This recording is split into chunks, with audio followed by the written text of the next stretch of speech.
فلسطین کے اندر جو صورتحال بنی ہوئی ہے، اس کو دیکھتے ہوئے بعض لوگ تو بالکل ہی عجیب ہی ان کی ایک تاثرات ہیں اور عجیب ہی باتیں ہیں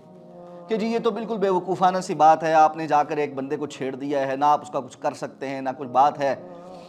جو ہے آپ جو ہے بے وقوفانہ ایک کارروائی کر بیٹھے ہیں اور اب اتنی دنیا مر رہی ہے اور فلاں ہے۔ پہلے وہ دنیا بڑی آزادی کے ساتھ گھوم رہی تھی، پہلے ان کے حالات بڑے اچھے تھے، روز بروز تھوڑے تھوڑے کر کے مار رہے تھے، اب ذرا زیادہ انہیں وہ کر رہے ہیں، لیکن ان کو بھی تو کچھ تکلیف پہنچی ہے نا۔ تو یہ جو ڈرپوکوں والے فیصلے ہیں نا اور جاہلوں والی اور غیر حکیمانہ سوچ والے جو فیصلے ہیں نا، یہ نہیں انسان کو کرنے چاہیے کہ جی ایسے نہیں ہے اللہ رب العزت کی نصرت آتی اور فلاں، اور یہ جب تک پوری امت مسلمہ ایک جگہ پر نہیں آئے گی اور یہ جو ہے نا 50 ممالک کا اتحاد جو ہے اس کو کھڑا ہو جانا چاہیے اور فلاں، سارے ایسے اللہ معاف کرے کہ ڈمی قسم کی حکمران بیٹھے ہوئے ہیں اور ڈمی قسم کی حکومتیں ہیں اور بکے ہوئے معاملات ہیں اور قرضوں کے بوجھ تلے دبا دبا کے قوموں کو ایسا رکھا ہوا ہے کہ وہ سانس لینے کے قابل نہیں اپنی، وہ کسی سے جنگ کیا لڑیں۔ ایسے میں اگر اللہ کے کچھ بندے اللہ کے دین کے لیے اپنے جان مال سب کچھ داؤ پر لگا کر ایک چیز کو زندہ رکھے ہوئے ہیں نا، تو انسان کم از کم ان کے لیے دعا کرے، اور کچھ نہیں کر سکتا۔ اپنی بزدلی اپنی جگہ ہے، ہم تو کچھ نہیں کر رہے اپنی بزدلی میں، لیکن جو کر رہے ہیں ان کو اپنے جیسا بزدل بنانے کی کوشش تو نہ کریں، وہ تو اللہ کی طرف سے ایک فیصلے پر ہیں اور اس کو امپلیمنٹ کر رہے ہیں۔ تو ہر دور میں ایسا ہوتا ہے، اللہ رب العزت فرماتے ہیں اگر ایسا نہ ہو نا تو زمین فساد کا شکار ہو جائے، پھر تو بڑا آسان ہے ان کے لیے، آج ایک کل دوسرا پرسوں تیسرا، ایک ایک کر کے ہم نے دیکھا ہے یہ پچھلے 20 سال کے اندر مضبوط ترین مسلمان حکومتیں برباد ہو کے رہ گئی۔ کیا ہم نے عراق کا حال نہیں دیکھا؟ کیا ہم نے شام کی صورتحال نہیں دیکھی؟ کیا ہم نے یمن کی صورتحال نہیں دیکھی؟ اور آہستہ آہستہ ہم عرب دنیا کے ایک ایک ملک کی صورتحال نہیں دیکھ رہے کہ یا تو وہ بالکل ان کے رنگ میں رنگنے کو تیار ہو گئے ہیں اور اپنا آپ سب کچھ چھوڑ کر پیچھے بیٹھنے کو تیار ہیں، اور یا پھر یہ کہ جو تھوڑا سا ان کو آنکھیں دکھانے والا تھا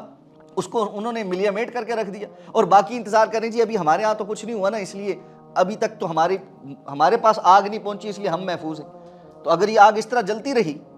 تو یہ تو سب کے گھروں کو جلائے گی۔ اس لیے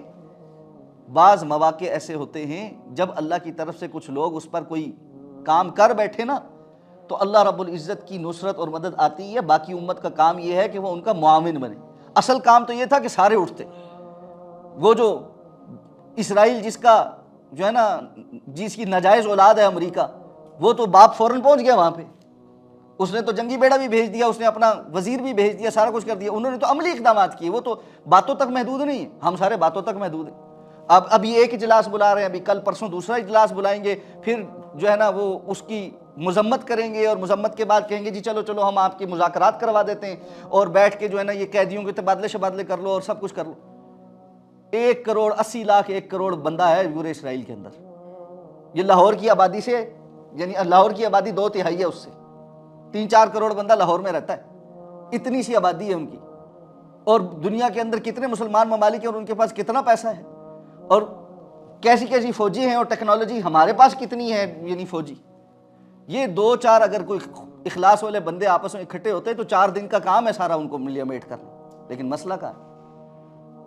اللہ کے رسول صلی اللہ علیہ وسلم نے فرمایا تھا وقت آئے گا کفر تمہارے اوپر ایسے ٹوٹے گا جیسے بھوکے دسترخوان پر ٹوٹتے۔ صحابہ نے کہا ہم تھوڑے سے ہوں گے، آپ نے فرمایا نہیں تم تو بہت زیادہ ہوگے اس وقت، لیکن تمہاری حیثیت سمندر کی جھاگ سے بڑھ کر کچھ نہیں ہوگی، بلبلے کی حیثیت ہوگی، دکھتا بہت زیادہ اندر کچھ بھی نہیں ہوگا۔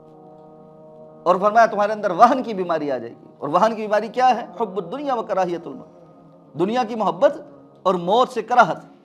مرنا کوئی چاہتا ہی نہیں۔ گھر پہ بیٹھ کے آپ آج ایکسپیرینس کر کے دیکھیں، ہر کوئی اپنے گھر جائے اور آج جا کر اگر کسی کی شادی ہوئی ہے، بیوی کے سامنے بیٹھے، بچوں کے سامنے بیٹھے، کوئی ماں باپ کے سامنے بیٹھے، سب تذکرہ کرو جی میں مر گیا تو کیا ہوگا، میں موت کی تیاری کر رہا ہوں، اللہ نے مجھے اگر مار دیا تو میرے آئندہ، ایک دم دیکھنا کیا ریئیکشن آتا ہے گھر سے، انہوں نے نہیں اس موضوع پہ بات نہیں کرو، منہ پہ ہاتھ رکھنا شروع ہو جائیں گے، نہیں یہ بات نہیں کرتے، جیسے ملک الموت نے ہمارے منہ سے موت کا تذکرہ سن کے ہی آنا ہے، اتنی تو ہماری موت کی تیاری ہے۔ تو باقی ہم نے کیا کرنا ہے زندگی؟ اتنے زیادہ ڈوبے ہوئے اس سسٹم کے اندر اور اتنے زیادہ اس کے کولو کے بیل بنے ہوئے کہ بالکل ہی مرنا کسی کو یاد نہیں، بالکل ہی اس بات کی کوئی تیاری نہیں ہے کہ اللہ رب العزت کے دین کے لیے بھی ہم کچھ کر سکتے۔ تو اس لیے یہ جو فیصلے ہیں نا اللہ رب العزت کے ہاں سے ہوتے ہی ہوتے کہ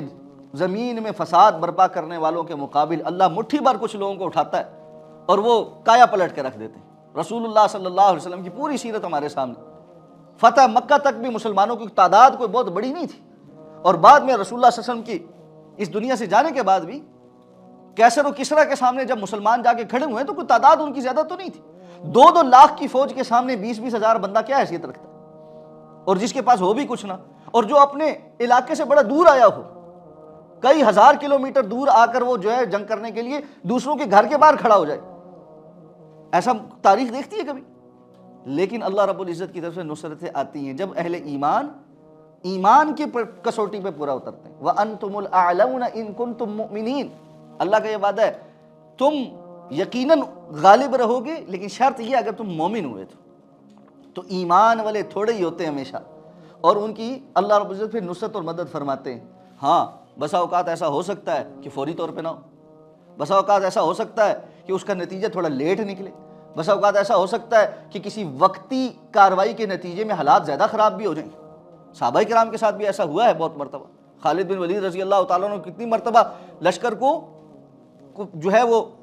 رومیوں کے قبضے سے نکال کر لے کر آتے تھے، پیچھے ہو جاتے تھے، تھوڑا پسپا ہو جاتے تھے، لیکن یہ تو نہیں تھا کہ گھر بیٹھ کے بالکل ہی باتیں کرنا شروع ہو جائیں۔ تو حکمتیں ہوتی ہیں، بتدریج بھی کام ہوتے ہیں۔ کبھی کسی وقت کسی حملے کا نتیجہ فوری نصرت اور فتح نہیں ہوتی، لیکن آہستہ آہستہ چل کر نصرت اور فتح آ جاتی۔ صلح حدیبیہ کی شرائط بھی بسا اوقات ماننی پڑ جاتی، لیکن اس کے تناظر میں جو کچھ نظر آ رہا ہوتا ہے وہ بڑا اہم ہوتا ہے کہ ہم کیا حاصل کر رہے ہیں، اور اس پر ہم محنت کریں گے تو ہمیں کیا حاصل ہو جائے گا۔ تو اس لیے جو ہے نا، یہ جو ہم نتیجے پر بڑی جلدی چھلانگ مارتے ہیں، ہم چاہتے ہیں کہ جی آج ہی کوئی رزلٹ نکلا ایک دم سے، ایسا نہیں ہوتا۔ ایک چیز ذہن میں رکھیں، تاریخ جو ہے نا اس کا ورقہ بڑی تیزی کے ساتھ پلٹ جاتا ہے۔ تاریخ کا جو ورق جب پلٹتا ہے تو ہم آج اگر تاریخ پڑھنا شروع کرتے ہیں تو 400 500 1000 سال کی تاریخ 2-3 صفحوں میں ایسے پڑھ کے صفحہ پلٹ نہیں دیتے۔ مغل آئے، انہوں نے یہ کیا، یہ اتنے لوگ تھے، مغل بادشاہ اتنے تھے، فلاں تھا، یہ اس دور میں شروع ہوئے، اس دور میں ختم ہوئے، ایسے شروع ہوئے تھے، ایسے ختم ہوئے تھے، یہ کچھ انہوں نے بنایا۔ 4 سے 5 صفحے میں خلاصہ ہو سکتا ہے اس بات کا، 1000 سال کی تاریخ۔ اب بندہ دیکھے کہ جی 1000 سال ایسے گزرے، ہماری تو زندگی تھوڑی سی ہے۔ تو ہوتا یہ ہے کہ ہم سب جلد باز ہیں، ہم ہر چیز کا نتیجہ فوری طور پر دیکھنے کے چکر میں نا اسی کے اوپر محاکمہ کرنا شروع ہو جاتا ہے، جبکہ اللہ رب العزت نے ہر دور میں اہل ایمان سے کسی خاص چیز کا مطالبہ کیا ہوتا ہے۔ جس دور میں ہم ہیں، یہ جو فتنے کا دور ہے، جو آزمائش کا دور ہے، جس کو آپ یہ کہیں کہ ایک طرح سے انحطاط کا دور بھی ہے، جب مسلمان امت کمزور ہے، اس دور کے فتنے کے دور کی احادیث بھی تو موجود ہیں۔ کچھ لوگ ہیں جو فتنے کے دور کی احادیث کو عظیمت کے دور کی احادیث میں بیان کر رہے ہوتے ہیں، اور کچھ لوگ ہیں جو عظیمت کے دور کی احادیث کو فتنے کے دور میں بیان کر رہے ہوتے ہیں۔ اور یہ بالکل ایک ایسا سلسلہ ہے جس کی وجہ سے عمل، یعنی اس موقع پر امت کے لیے عمل اور نجات کا کوئی رستہ پھر نظر نہیں آتا۔ آج فتنے